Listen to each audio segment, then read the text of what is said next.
Danes je z nama največji in najmočnejši predstavnik nove generacije iPhonov.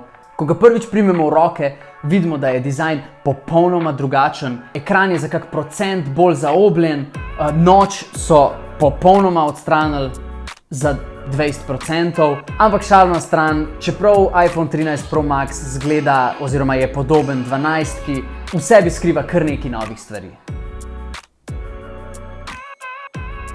Največja razlika se dejansko opazi na ekranu, ker se letos iPhone osvežuje 120krat na sekundo in ne več 60krat, kar je bil včasih standard. Prav tako lahko ekran na 13 Pro Max letos doseže 1000 nitov maksimalne svetlosti, kar se pozna pri zunanji rabi. Pod ohiščem se skriva nov Appleov A15 Bionic procesor in pa eno dodatno jedro v njihovem grafičnem procesorju, ki se najbolj pozna pri gamingu in pa bolj grafično zahtevnih nalogah, pri katerih pa že iskreno lanskoletni iPhoni niso imeli problema. Baterija je na letošnjem iPhonu večja in dejansko brez problema tale telefon zdrži čez cel dan oziroma v kakšnih primerih tudi 2. V dejanski praktični uporabi to pomeni nekako 2 ure do 2 ure pa pol več. Prav tako se novi iPhoni polnijo 5 W hitreje kakor prejšnja generacija, kar pa sorazmerno z večjo baterijo pomeni nekako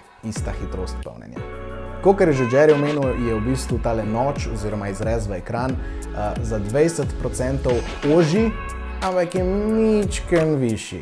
Prav tako se je letos Apple odločil, da ne bo več ponujal 64 GB verzije, ampak je najmanjša oziroma osnovna verzija 128 GB. Prav tako pa je letos Apple uvedel še eno opcijo na najvišji strani cenovnega spektra in sicer 1 TB opcijo za tiste, ki to rabite.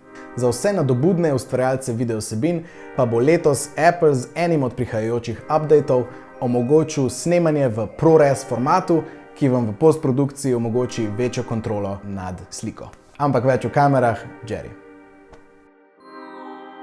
Največji upgrade, ki ga je Apple letos predstavil na novem iPhone 13 Pro, je makrofotografija. Na širokokotni leči se približamo subjektu in kamera samodejno zazna razdaljo in zajame makrosliko. Poleg odlične nove funkcije so vsi senzori letos večji in zajemajo več svetlobe.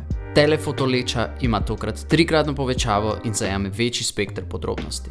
Skupaj z glavno lečo pa imate tudi možnost nočnega fotografiranja izboljšano.